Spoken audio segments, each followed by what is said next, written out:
네, 반갑습니다, 여러분. 안녕하세요. 네, 안녕하세요. 예, 네. 앞으로 3주 동안 3회에 걸쳐서 스마트워크라는 주제로 강의를 하게 됐는데요.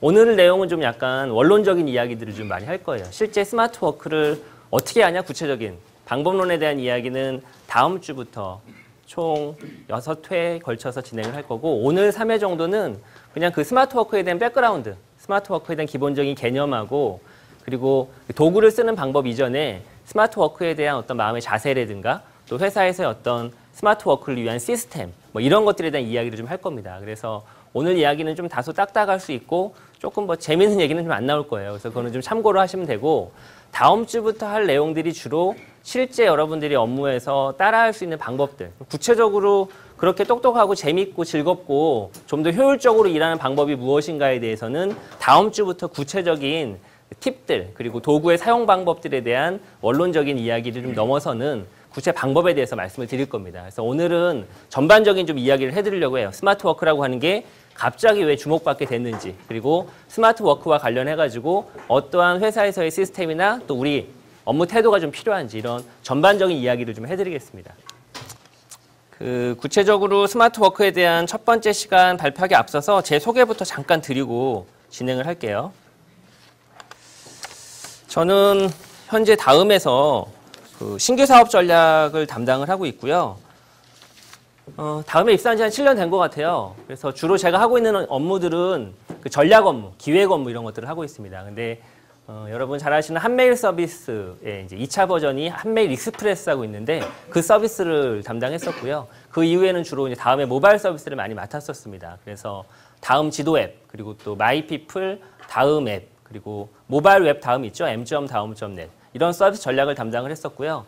작년도부터는 다음의 TV라고 하는 스마트 TV 사업을 맡고 있습니다.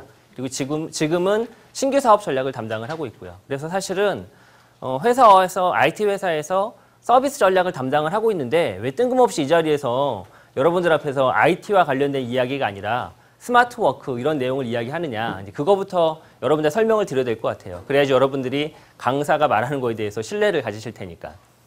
저는 96년도부터 책이나 잡지나 이런 거에 기고하는 테크라이터라고 하죠. 글을 쓰는 필자로 활동을 했습니다. 또 강사로도 좀 활동을 했었고요. 그러다가 이제 직장 생활을 한 건 2000년도부터예요. 그 전에는 책을 되게 많이 집필을 했어요. 회사 다니기 전에 학교 다니면서 앞서 설명드린 것처럼 글도 쓰고 책도 쓰고 잡지에 원고기고도 하고 신문에 기고도 하고 강의도 했기 때문에 제가 회사 입사하기 전에 썼던 책이 제 기억으로 96년도부터 2000년도까지죠. 한 28권 되나? 그럴 거예요, 아마. 집필한 책이. 꽤 많이 집필을 했죠. 그리고 회사에 입사한 게 2000년도부터고 지금까지 이제 직장이 한 14년 정도 근무를 했죠. 그동안 28권 플러스 해가지고 다 합쳐서 지금까지 한 46권 정도를 집필했거든요. 그러니까 책을 어마어마하게 많이 쓴 거예요. 제 나이보다 더 많이 썼으니까. 그리고 강의도 이렇게 하고 다니고 있고. 그러면 이제 궁금하죠. 아니 도대체 회사 다니면서 그 바쁜 업무 와중에, 게다가 다음에 모바일이라고 하면 얼마나 바쁘겠어요. 신규 서비스인데 한창 경쟁이 치열하잖아요. 그런 상황에서 저렇게 강의하고 다니고 책도 한두 권도 아니고 그렇게 쓰고 다니면 회사에서 어떻게 안 잘리고 저렇게 근무하고 있지? 궁금하실 거 아니에요. 그 해답이 바로 스마트워크입니다. 그거에 대한 해답을 말씀드리려고 강의를 준비한 거예요. 즉 그냥 시간 관리나 정보 관리나 업무 관련해가지고 책 쓰는 분들은 좀 많이 있으시죠. 그런데 그거는 좀 원론적이고, 그리고 또 실제 본인이 하고 있는 직접적인 업무와 약간은 무관한 이론적인 이야기들인데, 저는 제가 실제 그렇게 하고 있거든요. 즉 제가 실제 재밌게 그리고 효율적으로 일을 하다 보니까 양쪽 일을 병행할 수 있는 거죠. 물론 거기서 되게 중요한 거는 다음이라는 회사가 우선 유연한 조직이에요. 예를 들면 제가 삼성전자에 있으면 이런 짓 못하죠. 기본적으로 회사가 가지고 있는 일이라고 하는 거, 그리고 또 업무라고 하는 거, 또 근태 관리라고 하는 거에 대한 규정이 있죠. 그 규정상 다음 커뮤니케이션은 약간은 느슨한 편입니다. 그러니까 유연한 편인 거죠. 그러니까 그 제도 하에서 저도 다양한 일들을 할 수 있는 거고, 회사가 만약에 그걸 허락하지 않으면 이렇게 스마트워크에 대해서 이야기를 떠들고 다니지 못할 거예요. 그래서 첫 번째로는 다음 커뮤니케이션 회사가 약간 유연한 거고, 두 번째로는 제가 뭔가 스마트워크나 시간 관리나 업무 관리와 관련해가지고 남들이 못하는 저만의 어떤 경험과 팁이 있기 때문에 양쪽 일을 병행하면서 잘하고 있는 거죠. 제 강의는 이러한 배경에서 여러분들한테 소개를 해드리는 겁니다. 즉 실제 회사 생활을 하는 사람이 회사 생활뿐만 아니라 앞서 설명드렸던 것처럼 왕성하게 다양한 형태의 일을 하고 있는데 그게 도대체 가능한 이유가 뭔가. 김지원이라는 사람은 어떻게 일을 하길래 그렇게 효율적으로 일을 하나 그런 이야기를 말씀을 드리려고 해요. 총 아까 설명드린 것처럼 오늘, 다음 주 월요일, 그 다음 주 월요일 이렇게 해서 설명을 드리겠습니다. 오늘은 전반적인 이야기를 좀 해드리겠습니다. 그런 스마트 워크에 대한 기본적인 태도와 입장에 대해서. 그래서 첫 번째로는 스마트 워크를 도대체 왜 갑자기 뜬 건가? 그리고 스마트 워크를 하기 위해서는 도대체 목적이 뭔가? 그리고 어떠한 준비가 필요한가? 그 준비라고 하는 건 여러분뿐만 아니라 회사도 필요하거든요. 즉 내가 아무리 효율적으로 일을 하고 싶다고 해서 그냥 회사에서 열심히 재밌게 일을 하면 되는 게 아니라 내 주변에 있는 회사의 조직이나 시스템이 뒷받침을 해줘야 되거든요. 그래서 회사에서 말하는 스마트 워크가 무엇인가에 대한 이야기를 해드릴 거고, 두 번째로는 그렇게 스마트 워크를 하려고 하면, 지속적으로 하려고 하면 어떤 활성화 방안이 필요한가. 그리고 세 번째로는 그러면 실제 그렇게 거창한 스마트 워크를 하고 있는 회사들은 어느 회사들이 있는가. 그런 몇 가지 사례들을 쭉 소개를 해드리겠습니다. 그리고 두 번째, 세 번째 쭉 오늘 소개해드릴 내용이고요. 첫 번째로 스마트 워크의 목적부터 한번 살펴보죠. 왜 스마트 워크를 할까? 왜 스마트 워크의 궁극적인 목적은 뭘까? 회사하고 개인하고 좀 다른 것 같아요. 즉 회사에서 일하는 조직원들, 직장인들이 스마트 워크를 하는 방법과 회사에서 스마트 워크를 강조하는 방법이 다르다는 거죠. 목적 자체가. 회사는 기본적으로요, 당연히 효율성을 위해서 해요. 효율성.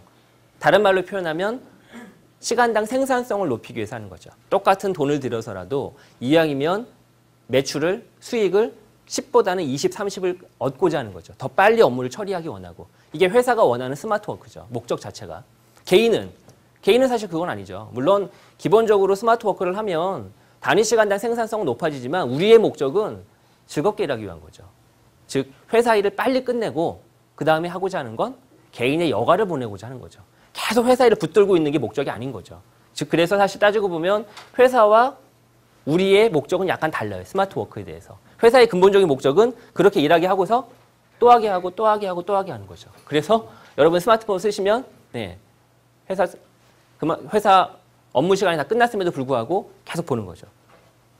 주말에도 계속 보는 거고. 그래서 즉각적으로 의사결정을 내릴 수 있게 하고 회사의 일을 항상 신경 쓰게 하고 그래서 회사는 언제든지 족쇄로서 스마트폰을 주는 거죠. 따지고 보면. 그러니까 회사의 목적하고 우리의 목적이 다른 거예요. 근데 그 목적 자체는 어쩔 수 없죠. 물론 회사의 시스템이나 회사가 좋은 회사라서 회사의 기본적인 스마트 워크에 대한 정의를 명확하게 내리게 되면 양쪽에 갭이 없는데 실제 사실은 현실은 그렇지는 않거든요. 그래서 그거에 대한 갭은 기본적으로 있다라고 생각을 해야 돼요. 근데 그 갭을 줄이는 방법은 시스템을 통해서도 보완해야 되고 우리의 마음 자세를 통해서도 보완을 해야 되죠. 예를 들면 최근에요. 야후에 새로운 CEO가 선임됐어요. 메리사 메이어라고 여자 CEO인데 구글에 있던 사람이에요. 구글의 4번이 아마 50번대에 들 거예요. 그러니까 구글의 최초에 들어가서 창립 멤버로 들어가서 구글의 모든 서비스, 지메일부터 해서 여러분들이 구글 사이트 가게 되면 검색어 입력창만 달랑 나오잖아요. 그런 UI를 만든 디자인한 사람이에요. 거의 업계에서 평가를 하기로는 거의 일벌레다. 워커홀릭이다. 이렇게 평가를 받을 만큼 엄청나게 일에 완전히 열정적으로 사로잡힌 사람이거든요. 근데 그 사람이 구글에 있다가 최근에 야후의 CEO로 갔어요.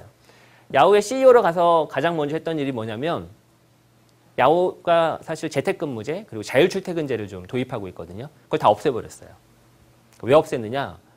회사에 딱 출근해 보니까 저녁 무렵 퇴근 시간도 아닌데 회사 주차장이 텅텅 빈다는 거예요. 다들 퇴근하고서 어디 갔는지 모르겠다는 거죠. 구글은 안 그랬대요.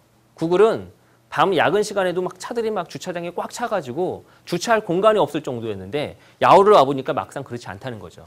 그래서 무조건 재택근무제는 폐지해버리고 모든 직원들이 반드시 회사에서 일을 하도록 바꿔버렸거든요. 강제적으로. 난리가 나죠, 사실은. 미국에 있는 많은 IT 관련된 회사뿐만 아니라 HR 담당자들이 막 욕하고 난리가 아니었어요. 제도가 중요하지 않다는 거예요. 되게 재밌는 거 근데. 예를 들면 구글은 기본적으로 야후와 마찬가지로 상당히 자율적인 분위기거든요. 상당히 더 오히려. 그런데도 불구하고 구글은 주차장이 그렇게 꽉 찰 정도로 사람들이 서로 앞다투어서 야근을 할 만큼 그렇게 열심히 근무하는 열정적인 회사인데 야후는 왜 그렇게 됐을까요? 야후에 있는 사람들은 물론 그 메리사 메이어가 뭐 어떤 경로를 통해서 어떤 이야기를 들었는지 모르겠지만 그런 의사결정의 배경 중에는 야후는 이미 패배주의에 젖어가지고 뭐 야후 코리아도 한국에서 작년 12월 31일부로 퇴출됐잖아요. 야후 전체 분위기가 그렇게 좋지 않거든요. 내리막길을 계속 걷고 있어서 야후에 근무하는 많은 사람들이 패배주의에 젖었고 그러다 보니까 회사 일찍 퇴근하고서 이직할 회사 알아보고 다닌다. 이런 것들이 기본적인 메리사 메이어 CEO의 생각인 거죠. 그래서 오히려 꽉 조인 거거든요. 자, 그러면 스마트 워크가 궁극적으로 추구하고자 하는 거 아까 설명드린 것처럼 즐겁고 재밌게 일해서 업무 생산성을 높이는 거거든요. 그러면 구글과 야후는 따지고 보면 똑같은 정책이에요. 둘 다 재밌게 그리고 자율적으로 근무하는 직원들이 자발적으로 일할 수 있는 환경을 조성하기 위해서 자율출퇴근 제도와 그런 관리를 도입한 거거든요. 그런데 왜 양쪽 회사가 완전히 분위기가 다를까요?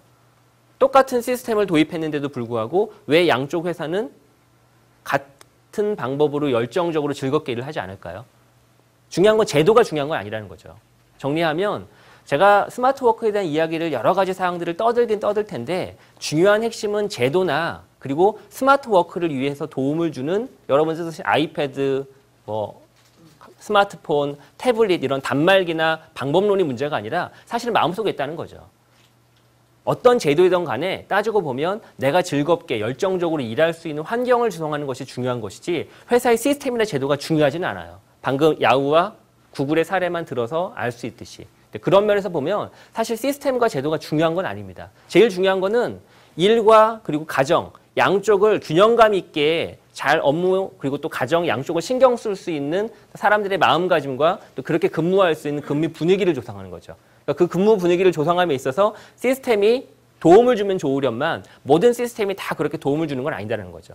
회사의 전반적인 분위기가 되게 중요하다는 거죠.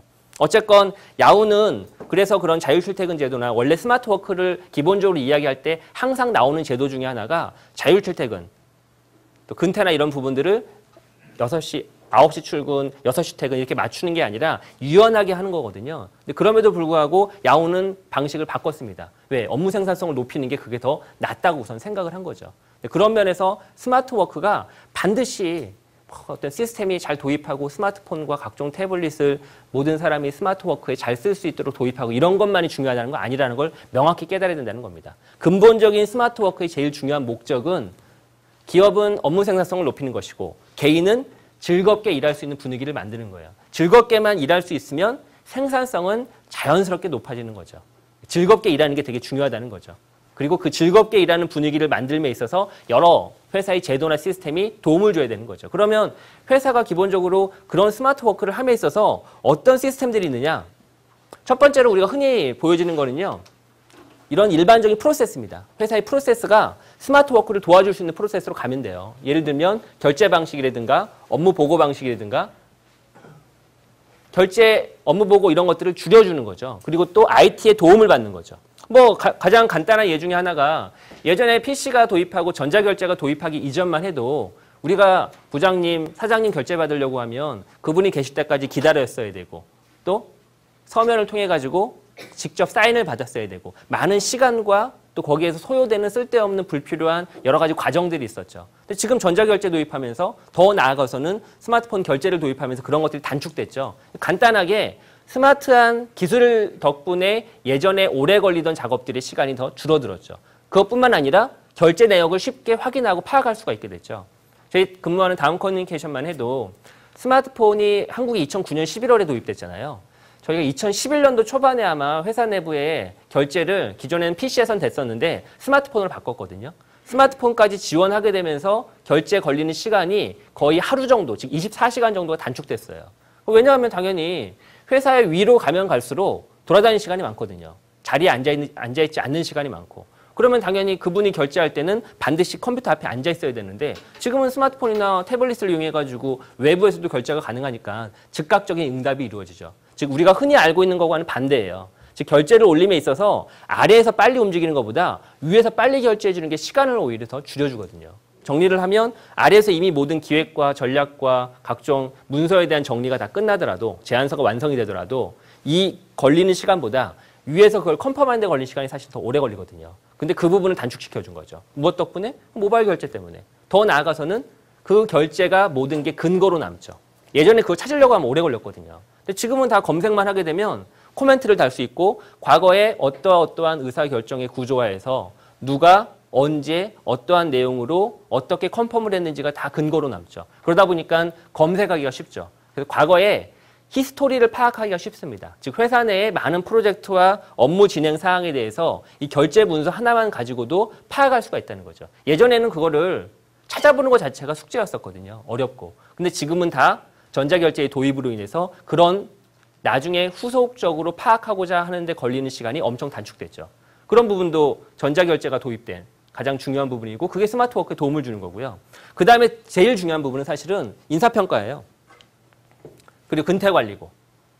스마트워크를 함에 있어서 앞서 설명드린 것처럼 스마트워크의 중요한 부분은 언제 어디서나 효율적으로 일할 수 있는 분위기를 만들어주는 거거든요. 근데 그 분위기 안에는 스마트한 기기의 도움을 받는 게 그 분위기에 들어가 있습니다. 그러면 스마트한 도구를 이용해서 언제 어디서나 결제를 한다는 거는 회사가 아닌 곳에서 일할 수 있게끔 해줘야 된다는 거거든요. 다른 말로 표현하면 아까 설명드렸던 것처럼 자율출퇴근제가 기본적으로 같이 따라다니는 거죠.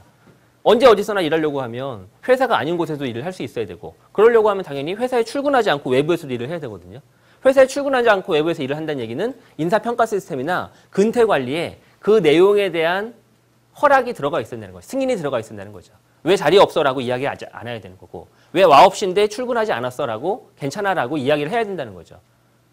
근데 그게 포함이 돼 있지 않으면 규정상 명문상 명확하게 문서에 회사의 규정이 포함되어 있지 않게 되면 결국은 눈치를 보는 거거든요. 그러면 아까와 같은 문제가 생겨요. 처음에 제가 설명드렸던 어떤 문제? 항상 일에 연결되어 있어야 되는 거죠. 항상. 회사는 기본적으로 출근하는 게 기본인 것이고 야근하고도 그리고 또 집에 들어가서도 그리고 주말에서도 휴일 중에서도 항상 일에 연결이 돼 있어야 되는 거예요.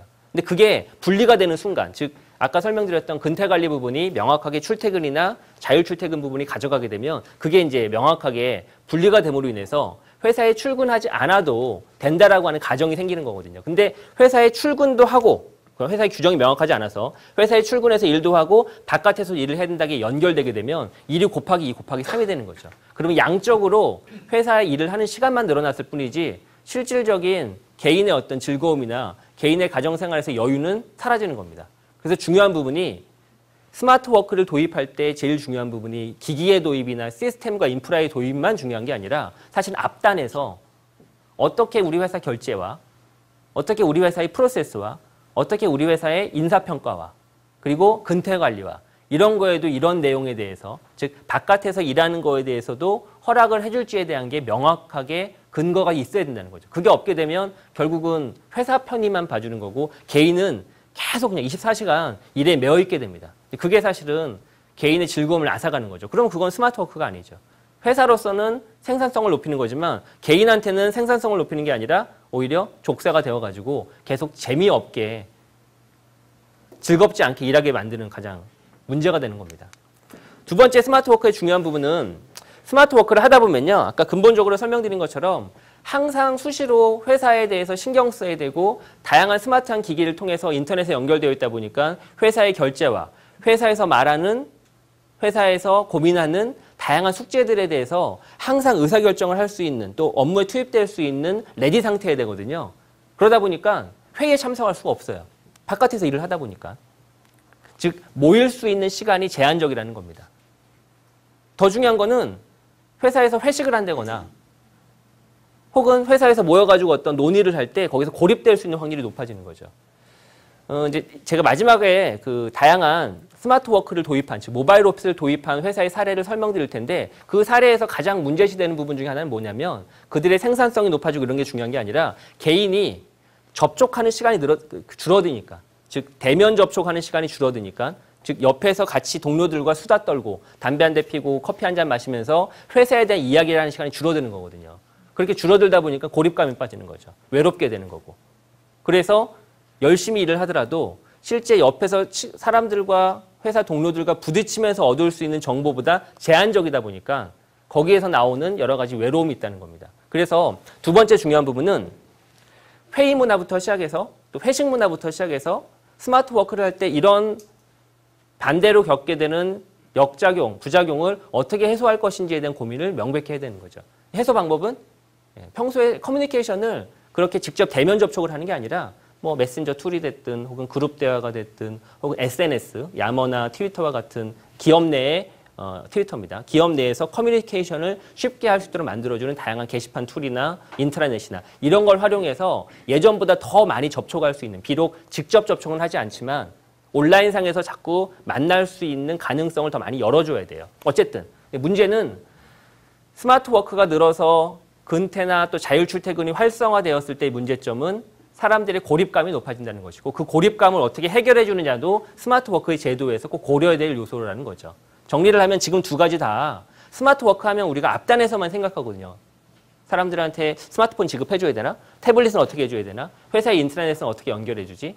의사결정의 구조를 좀 더 빠르게 실시간으로 하게 하려고 하면 어떤 툴이 필요하지? 이런 것만 고민하게 되는데, 사실은 그렇게 도입한 이후에 발생할 수 있는 제도적인 문제, 결제부터 시작해서 회의 문화라든가 회식 문화라든가 이런 것들에 대해서 염두에 두고 신경 쓰는 게 더 중요하다는 거죠. 왜? 스마트 워크 한두 달 하고 끝날 게 아니거든요. 1년, 2년, 3년 계속 지속적으로 하면서 성과를 극대화하려고 하면 반대로 발생할 수 있는 부작용에 대해서 명확하게 인식을 해야 되거든요. 그 다음에 기술이 나오는 겁니다. 그 다음에 여러분들이 흔히 알고 있는 스마트 워크를 잘할 수 있는, 또 회사에서 지원을 해줄 수 있는 여러 가지 기술들이 이제 그 다음에 나오는 거죠. 예를 들면 업무 공간에 대한 고민.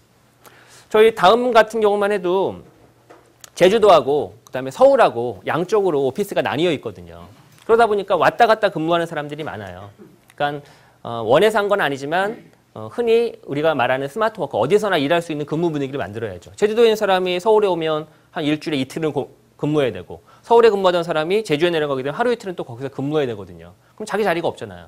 원래 우리 일반적으로 항상 회사에 출근하면 자기 자리에 앉아서 근무를 하잖아요. 근데 제주에 내려가게 되면 자기 자리가 없는 거거든요. 자기 자리가 없을 때 그 사람한테 어떻게 효율적으로 일을 잘할 수 있는 근무 공간을 제공할 것이냐. 그걸 흔히 이제 모바일 오피스라고 하죠. 자기 자리가 아예 없애버리는 거죠. 예를 들면 우리 국내에 이제 휴대패커드, 컴팩 이런 회사는 아예 그냥 서울에 근무하는 서울 사람들도 사무소에서 자기 자리가 없어요. 세일즈하러 외부를 많이 돌아다니다 보니까 회사에 들어오게 되면 카드를 딱 긁고 거기에 딱 화면에 배치된 그 자리표를 보고서 그때그때마다 자리가 달라집니다. 그런 것처럼 공간에 대한 생각, 그리고 공간이 달라지게 되면 내 컴퓨터나 노트북 같은 것들, 이런 것들이 이제 어떻게 연결되고 배치되고 충전은 어떻게 해야 되고 인터넷 인프라는 어떻게 또 갖춰져야 되고 이런 고민을 해야 되겠죠. 그런 게 스마트 워크의 기본적인 눈에 보이는 고민들이죠. 그런 공간과 시설에 대한 고민. 더 중요한 건 보안이죠, 보안. 그렇게 자리가 바뀔 때마다 예를 들면 이제 회사 상황마다 여러분 다 각자 다를 텐데, 저희 다음 같은 경우만 해도 내 자리에 앉게 되면 고유한 유선 IP를 통해 가지고 내가 인증받거든요. 그래서 내가 회사에 연결할 수 있는 시스템의 보안 수준이 조금씩 달라요. 내가 볼 수 있는 컨텐츠도 조금씩 다르고, 그럴 때 자리가 바뀌었을 때, 그런 IP가 바뀌었을 때 그걸 어떻게 인증할 것이냐, 그냥 단순하게 아이디로만 하면 되는 것이냐, 뭐 이런 여러 가지 고민들이 필요한 거죠. 그래서 보안에 대한 부분도 있고, 또 회사에 이제 클라우드 시스템도 있죠.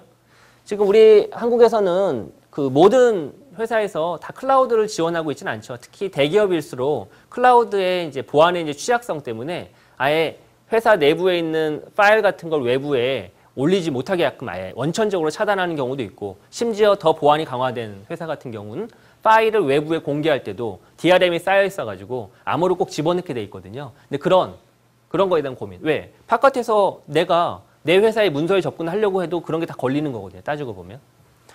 스마트 워크의 가장 큰 핵심 중에 하나는 언제 어디서나 일을 할 수 있는 근무 분위기를 만드는 거거든요. 그런 근무 분위기를 만들려고 하면 내가 어떤 디바이스를 쓰든지 상관없이, 내가 어디에 있든지 상관없이, 어떤 인터넷망을 이용하든지 상관없이 회사에서 내가 필요로 하는 자료를 연결해야 되거든요. 근데 그렇게 연결을 할 때 앞서 설명드렸던 것처럼 클라우드에 보안 문제가 걸리게 되면 내가 내 파일을 연결할 때도 문제가 발생할 수 있죠. 그러니까 이런 이슈는 어떻게 해결할 것이냐. 이런 게 회사에서의 스마트 워크를 구축하고자 할 때 회사 내에 있는 IT 담당자들이 해결해 줘야 될 몫이라고요. 이런 것들도 있고. 그 다음에 비즈니스 어플리케이션도 있죠. 예를 들면 큰 회사 같은 경우에는 태블릿이나 스마트폰을 도입하면서 회사 내의 인트라넷에 연결하는 전용 어플리케이션이나 전용 모바일 웹 서비스 같은 걸 도입하거든요. 보안 문제도 있고 하니까. 근데 그럴 때 또 회사의 업무 특성상 회사 내에 있는 CRM이나 이런 거에 연결을 해서 업무를 처리하고자 할 때는 회사에서만 제공하는 비즈니스 어플리케이션을 이용해야 돼요. 근데 그런 비즈니스 어플리케이션을 아이폰용도 만들어야 되나? 안드로이드용만 지원해야 되나? 보안 문제는 어떻게 해야 되나? 이런 고민들이 많다는 거죠. 뭐 여기 계신 모든 분들이 이런 고민을 할 필요는 없는데 전체적으로 아까 설명드린 것처럼 스마트 워크를 고민할 때는 기본적으로 기업은 눈에 보이는 이런 고민을 해야 된다는 겁니다. 그런데 제가 오늘 여러분한테 강조하고 싶은 건 이런 눈에 보이는 고민이 아니라 실제 이런 것들을 진행함에 있어서 눈에 보이지 않는 아까 제도의 문제, 평가의 문제, 근태의 문제, 더 나아가서는 인간의 고립감의 문제 이런 것들이 있다는 겁니다. 그런 것들을 해결하는 방법들을 고민을 많이 해야 된다는 거예요. 흔히 이제 스마트 워크를 이야기하면 이렇게 언제 어디서나 일할 수 있는 그 분위기의 조성, 걸어다니면서 일할 수 있고 심지어는 자동차에서도 항상 컴퓨터가 있어가지고 일을 할 수 있는 분위기의 어떤 이게 되게 우리가 흔히 보는 스마트 워크 하면 딱 이런 걸 떠올리죠. 바깥에서도 막 카페에서도 그리고 요즘에 토지 같은 데도 참 잘 돼 있으니까 그런 모바일 오피스에서 딱 내 컴퓨터만 갖다 놓으면 일을 할 수 있는 분위기를 만드는 게 이제 일반적인 스마트 워크라고 생각을 합니다. 근데 문제는 이런 많은 걸 고민을 해야 돼요. 아까 제가 설명드렸던 것처럼 갑자기 네트워크가 달라진 상황에서 즉 회사가 아닌 다른 외부에서 네트워크가 다른 거거든요. 두 번째, 회사에서 일반적으로 지원하지 않는 데스크탑 PC가 아닌 다른 해상도의 모니터와 다른 해상도의 다른 플랫폼의 다른 OS의 디바이스와 이런 것들을 어떻게 지원해 줄 것인지 회사의 보안 문제 네 번째로는 아까 정리한 것처럼 비즈니스와 관련된 어플리케이션들 우리 회사만의 어떤 특장점 때문에 이런 것들을 지원을 해줘야 되는데 예를 들면 저 같은 경우에는 다음에 있는 모든 서비스의 트래픽 오늘 마이피플 트래픽이 어땠지? 다음 지도 트래픽은 어땠고 한메일 트래픽은 어땠고 경쟁사는 어땠고 이런 트래픽을 항상 수시로 보거든요. 근데 그걸 보려고 하면 툴이 있어야죠. 근데 그 툴은 웹에서 연결해서 보는 건데 그 웹에서 연결해서 보는 그 툴조차도 액티브엑스를 설치하거나 특정한 자바스크립트를 이용하거든요. 근데 그럴 때 그 툴은 당연히 기본적으로 PC 기반의 브라우저가 아닌 다른 브라우저에서는 지원을 안 해요. 최근에는 그나마 크롬까지 지원하고 있는데 하지만 아이폰에 있는 사파리나 혹은 안드로이드 폰에 있는 크롬은 또 지원하지 않거든요. 그러니까 이런 경우 그러니까 고민할 요소가 되게 많다는 겁니다. 이런 다양한 고민들에 대한 고려를 하고 스마트 워크를 설계해야 된다는 거죠. 그러니 아까 보여드렸던 그런 꿈과 같은 환상과 같은 스마트 워크 시스템을 구축하려고 하면 회사 입장에서 상당한 노력이 들어간다는 거예요. 상당한 비용이 투자가 돼야 되는 것이고 고려할 요소가 되게 많다는 거죠.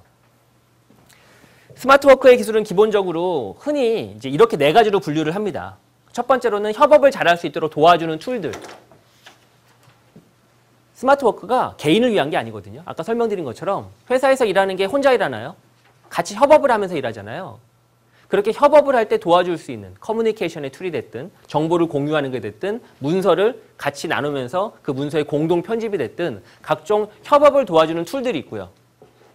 또 회사 내에 오랜 시간 1년, 2년, 3년, 5년 쌓이다 보면 회사 내에 우리가 가지고 있는 수많은 지식들이 있죠. 프로젝트가 3년 전에 어떻게 진행이 됐었고 2년 전에 우리 회사의 마케팅과 관련된 투자는 얼마였었는데 어떤 마케팅에 어떻게 진행을 했는데 어떤 마케팅에 효과가 있었고 없었고 이 수많은 자료들 다 머릿속에 기억하고 있지 않잖아요. 우리 회사의 공동의 지식인데 그 공동의 지식을 쌓아놓는 창고가 있거든요. 날리지먼트 매니지 시스템이라고 합니다. 그런 KMS, 그런 여러 가지 툴들이 스마트 워크의 범주에 들어가죠. 그리고 또 엔스크린, 방금 설명드린 것처럼 어느 디바이스에서나 연결이 가능해야 되잖아요. 예전에는 PC만 신경 쓰면 됐죠. 지금은 맥 사용자도 늘었고 아이폰도 스마트폰도 안드로이드 폰을 쓰고 있고 심지어 아이패드와 태블릿까지 등장하고 있죠. 이렇게 많은 디바이스를 지원하는 우리 회사의 기본적인 인프라가 다 요즘에 컴퓨터 없이는 일 못하잖아요. 회사에서 업무 처리하려고 하면 컴퓨터로 결제하고 컴퓨터로 검색하고 컴퓨터로 우리 회사와 관련된 각종 자산과 리소스와 업무 관련된 정보들을 찾아보잖아요. 근데 그럴 때 컴퓨터만 지원해서는 안 되죠.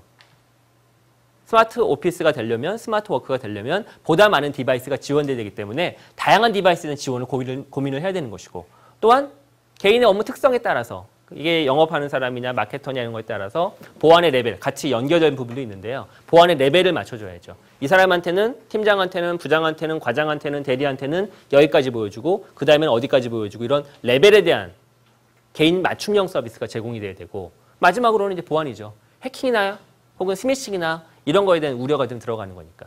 예를 들면 최근에 이제 많이 그 방송에서도 나오죠. 안드로이드 폰 같은 경우에는 그 URL, SMS 그거 잘못 눌러가지고 그 누르는 순간 안드로이드 폰에 내가 원치 않는 앱이 자동으로 설치가 되고 그렇게 설치된 앱이 뒷단에서 내 폰에 대한 수많은 정보들을 다 뒤로 빼가지고 보내주거든요. 근데 그런 보안과 관련해가지고 어떻게 회사에서 고민을 하고 회사에서 어떻게 그거를 막을지 이런 고민을 해야 된다는 거죠. 예전에 PC에서는 좀 쉬웠거든요. 왜냐하면 PC는 내부 네트워크에서 내부 네트워크에서 파이어월, 방화벽 써가지고 그냥 아예 외부 걸 탁 차단을 해버리면 됐는데 지금은 폰이 다 개인 거잖아요. 들고 다니고. 그러다 보니까 그걸 통해서 내가 업무를 편하게 보기 위해서 어떤 앱을 설치했는데 다른 앱이 내가 쓰고 있는 비즈니스, 우리 회사 업무와 관련된 앱을 다 모니터링하면서 뒤에서 빼갈 수가 있다는 거죠. 이런 거에 대한 고민들이 보안에 대한 고민이라는 거죠. 즉 스마트워크가 아까 보여드렸던 말은 참 쉬운데 뒤에서 회사가 이 시스템을 구축하기 위해서 들이는 노력은 사실 어마어마하다는 겁니다. 근데 저는 사실 이제 오늘은 지금 첫 번째 시간이기 때문에 기업 입장에서 이런 이야기를 좀 드리는데 저는 개인의 입장이 더 중요하다고 봐요. 그리고 여기 오신 분들이 뭐 이렇게 기업에서 이런 스마트워크 시스템을 도입하고 이러려고 온 게 아니잖아요. 그 도입하는 건 외부에 솔루션이 참 많아요. 그래서 그 솔루션 업체 두세 군데 불러가지고 그냥 이렇게 RFP 띄워가지고 한번 제안해보라고 하면 되는 거기 때문에 제가 이제 말씀드릴 핵심은 두 번째부터는 이런 상황에서 어떻게 개인은 회사에서 제공하고자 하는 그 스마트워크 시스템을 기다리지 않고 우리가 어떻게 스마트워크에 대한 자세를 가질 것인가. 그리고 우리가 가볍게 회사에서 제공해주지 않는 우리만의 툴로서 어떻게 스마트하게 일을 할 수 있을 것인가. 이게 제 사실 발표 핵심인 것이고 첫 번째 시간이다 보니까 제반적인 사항들을 설명드린 겁니다. 어떤 것들이 고민이 필요한 건지. 스마트워크를 이야기할 때 회사의 가장 큰 고민은 그거예요. 즉 여러분들이 제가 이제 앞으로 말씀드릴 여러 가지 스마트워크와 관련된 툴들을 여러분한테 소개해드려도 여러분이 쓰고 싶어도 회사에서 못 쓰게 할 수 있다는 거죠. 왜? 이런 보안 문제 때문에. 내가 사용하는 기기에 대해서 회사에서 인정을 안 해주거든요. 그 기기에 대한 보안과 해킹에 대해서 명백하게 PC처럼 차단을 할 수 있는 방법이 없다 보니까 다 여러분의 부주의로 인해서 자칫하면 회사의 중요한 자료들이 외부로 다 유출될 수가 있다 보니까 사실은 보안 문제로 인해서 대부분 좋은 툴들이 있어도 개인적으로 여러분이 쓰면 참 훌륭한 클라우드 시스템 또 문서 협업 툴부터 시작해서 많은 툴이 있어도 회사에서 원천적으로 그런 것들을 못 쓰게 할 수는 있어요. 이런 여러 가지 문제 때문에. 예를 들면 폰을 분실하면 어떻게 할 것이냐. 휴대폰 분실하면 뭐 난리가 날 거 아니에요. 그 안에 모든 자료가 다 있는데. 분실했을 때의 문제. 아까 설명드렸던 피싱이나 스미싱이나 해킹처럼 내 스마트폰에 악성 코드가 딱 탑재가 되어가지고 그놈이 내 몰래 자료를 빼갔을 때 발생하는 문제. 내가 의도적으로 그렇게 하지 않았는데도 불구하고. 그 다음에 사회공학적인 해킹이라고 하는데 사회공학적으로 내가 암호를 너무 쉽게 남들이 쉽게 이해할 수 있는 걸로 만들어놨어요. 근데 그런 걸 통해가지고 남들이 들어올 수도 있는 거죠. 그러니까 내가 부주의한 거죠. 따지고 보면. 이런 모든 일 때문에 사실은 회사에서는 스마트워크를 도입을 하고 싶어도 여러 가지 효율성은 있는데 보안에 대한 문제, 해킹에 대한 문제로 사실은 거부감을 많이 갖는 경우가 많이 있습니다. 따지고 보면. 이건 참 숙제인 것 같아요. 이 부분은. 창과 방패의 어떤 원리죠, 결국은. 좋은 툴이 있어서 잘 쓰면 참 효율적이고 좋으련만 오히려 그게 발목을 잡는 거죠. 따지고 보면. 그래서 이게 참 어려운 것 같아요. 이 부분은 어떻게 해결책이 특별히 딱히 없는 것 같아요. 이거는 완벽한 게 없으니까 우리 국가에서도 진짜 별의별 은행 관련해가지고 스미싱이나 이런 것도 많이 발생하는 거죠. 그래서 이 부분은 계속 숙제인 것 같아요. 이 부분이 참 숙제인 것 같아요. 저도 이 부분은 참 이게 정말 문제인 것 같아요. 강의를 많이 하다 보면 이 문제는 항상 나오거든요. 저는 여러분들이 상상하지 못할 만큼 되게 많은 스마트한 툴을 이용을 해요. 예를 들면 제 모든 일정, 개인 일정들을 다 심지어는 다음 캘린더도 아니에요. 구글 캘린더에 올려놨어요. 그리고 그냥 올려놓은 게 아니라 그 안에 내용을 다 채워놨어요. 나중에 이제 보여드릴 텐데 그 안에 일목요연하게 누구를 만나서 어떤 이야기를 나눴으면 어떤 회의 주제가 있었고 이런 걸 다 집어넣어놨어요. 그러니까 그것만 딱 보면 제 캘린더 일정만 보면 아 김지현이 제가 다음에서 뭐라고 돌아다니를 다 알 수가 있죠. 어떤 미팅을 했고 어떤 미팅에서 어떤 의사결정이 이루어졌고 다 들어가 있거든요. 그러니까 여러분이 상상하시는 일반적인 스케줄과는 더 강력한 회사와 관련된 주요 정보들이 다 들어가 있는 거예요. 캘린더에. 그리고 문서 파일 같은 경우에는 드랍박스하고 다음 클라우드를 병행해서 쓰고 있거든요. 그러니까 거기에도 우리 회사의 중요한 전략안, 기획안, 또 제안서, 또 회사의 매출 다 올라가 있죠. 따지고 보면. 그리고 또 에버노트 이용해가지고 제 회사 또 제 개인적인 모든 자료들을 다 거기다 정리해놓고 있거든요. 그러니 벌써 이 3개만 해도 제 모든 머릿속에 있는 지식들이 다 거기 들어가 있는 거거든요. 근데 이게 만약에 해킹되거나 이런 여러 가지 분실돼서 발생하면 어마어마한, 이거는 우리 회사 문제가 아니라 제 개인적으로도 프라이버시와 관련된 모든 게 들어있으니까 심각한 거죠. 이거를 극복할 수 있는 제일 좋은 방법은 안 쓰는 거예요. 안 씀으로써 얻게 되는 편안함과 쓰게 되면서 얻게 되는 효율성, 양쪽을 따져보면 효율성이 더 크니까 사실 사용하는 거거든요. 즉 그게 누출되거나 혹은 이런 문제로 인해서 나한테 가져오게 될 심각성, 그거랑 그냥 그 심각성보다 내가 쓰게 됨으로써 내가 성장하고 얻게 되는 효율성, 이 양쪽을 봤을 때 우측이 크니까 사실 저는 그냥 어쩔 수 없다고 사용하는 거긴 하거든요. 왜냐하면 이걸 완벽하게 막는 방법은 없으니까. 제가 아무리 뭐 스마트폰에 암호도 걸어놓고 뭐 패턴도 집어넣어놓고 뭐 여러 가지 뭐 또 그 악성 코드가 설치되지 않도록 아이폰을 일부러 쓰고 안드로이드 폰을 덜 쓰고 안드로이드 폰을 쓸 때도 일부러 자동으로 설치 프로그램 설치되지 않도록 하고 이런 걸 아무리 해놓고 해도 제가 술 마시다가 스마트폰 잊어버리면 뭐 다 의미가 없는 거거든요. 따지고 보면. 그래서 이 부분은 계속 숙제인 것 같아요. 이건 회사가 어떻게 해줄 수도 없는 것이고 그래서 이건 개인이 적절한 균형감을 갖는 게 제일 중요한 것 같습니다. 스마트 워크로 인해서 발생할 수 있는 보안의 심각한 이슈들은 여기 나온 것처럼 이런 상당한 부분의 이슈들이 있거든요. 예. 말씀드리지 않아도 다 고민들이 다 아시는 내용들일 거예요. 스마트폰 자체를 얻게 되는 심각한 문제죠. 회사에 중요한 정보가 유출될 수 있고 더 중요한 건 사실은 개인의 사생활이죠. 그 안에 들어있는 사진부터 시작해서 또 내 스케줄표 그리고 스마트폰이 기본적으로 그 안에 있는 로컬 데이터를 분석을 하게 되면 어느 경로로 어떻게 이동을 했는지도 다 나오거든요. GPS 덕분에 스마트폰에 내가 이동한 모든 경로가 다 축적되기 때문에 그 모든 것. 그 다음에 스마트폰이 오히려 PC처럼 디도스 공격, 즉 남의 컴퓨터나 국가 전산망을 마비시키는 용도로도 활용이 되거든요. 즉 내 스마트폰에 악성 코드가 설치돼서 그 폰이 100대, 1000대, 만대로 늘어나서 한 사이트를 막 집중적으로 막 연결하는 거죠. 그래서 그 사이트가 다운되도록 그걸 디도스 공격이라고 하거든요. 그렇게 내 스마트폰이 숙주로서 활용될 수도 있는 것이고 뭐 금전적 손실이나 기계의 파괴 또 스팸 메일부터 시작해서 막 별의별 일들 다 있죠. 그래서 이거는 제가 이렇게 정의드리고 싶어요. 스마트 워크와 그 보안은 사실은 딱 상극이에요. 상극. 창과 방패예요. 스마트 워크를 더 많이 하면 많이 할수록 보안은 더 취약해질 수밖에 없습니다. 근본적으로. 이걸 해결하는 방법은 없어요. 그래서 명확히 이 부분에 대한 답은 각자 아까 설명드린 것처럼 본인이 찾아야 돼요. 적절하게. 저는 좀 극단적으로 너무 많은 정보를 올려놓는 편에 속한 거고요. 이제 여러분들이 각자 판단해야죠. 그렇게 얻을 수 있는 효율성이 정말 크다면 그렇게 하면 되는 것이고 그거보다는 적절히라고 하면 그 균형감을 찾으시면 됩니다.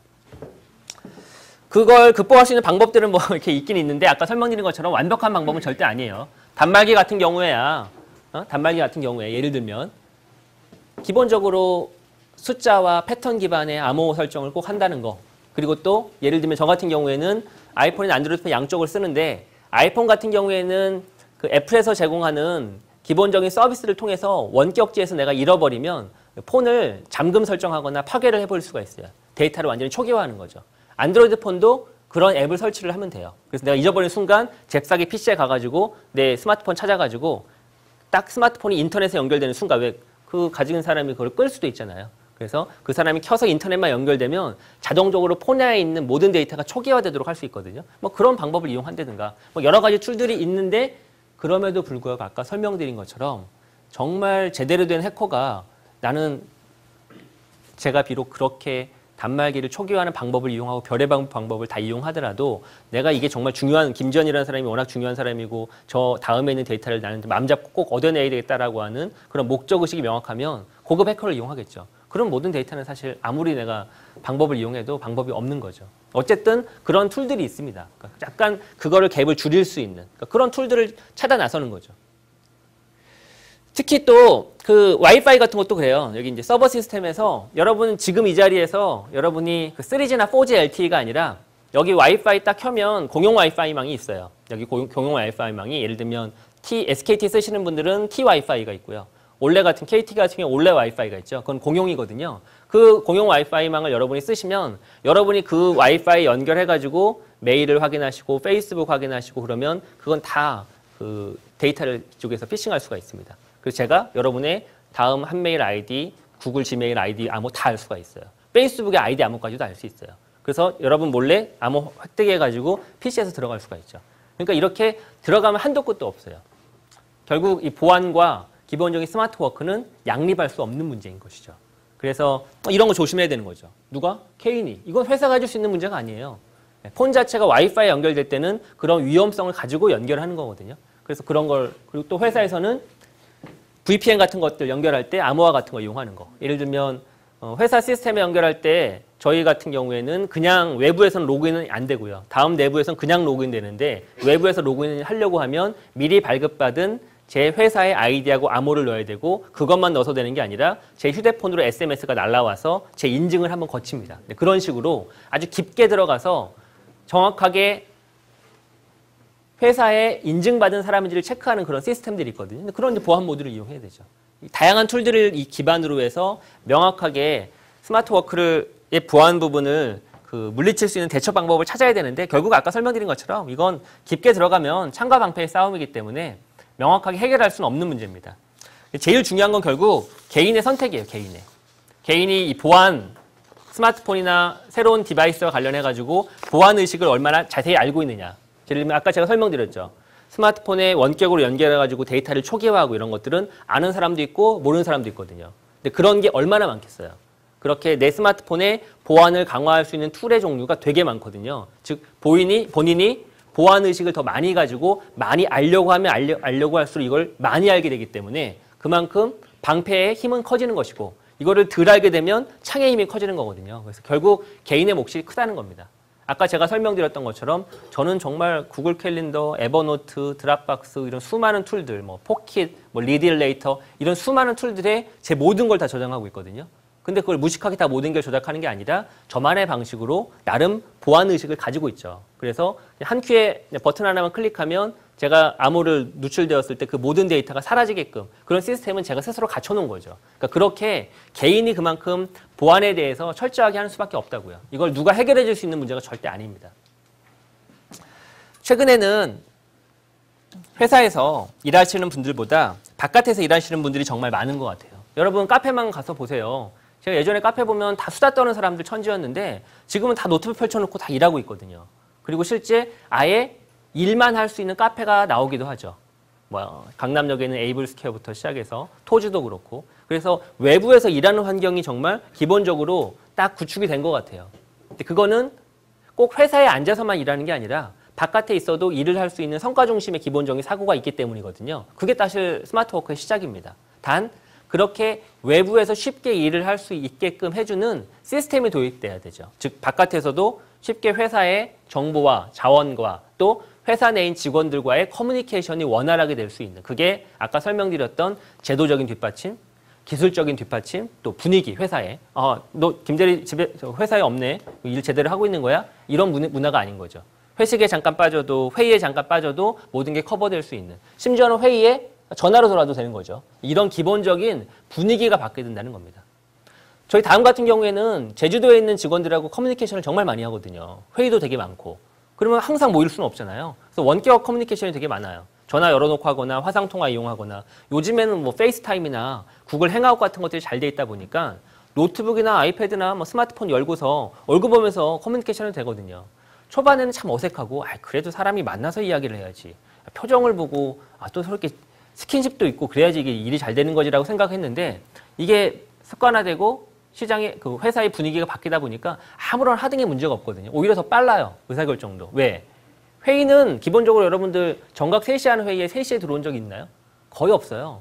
3시 5분, 10분, 15분 난리가 아니죠. 근데 전화회의는 3시 아니면 안 돼요. 왜? 전화를 하니까 기본적으로. 그래서 오히려 회의나 이런 것들이 더 빠르고 의사결정이 더 단축됩니다.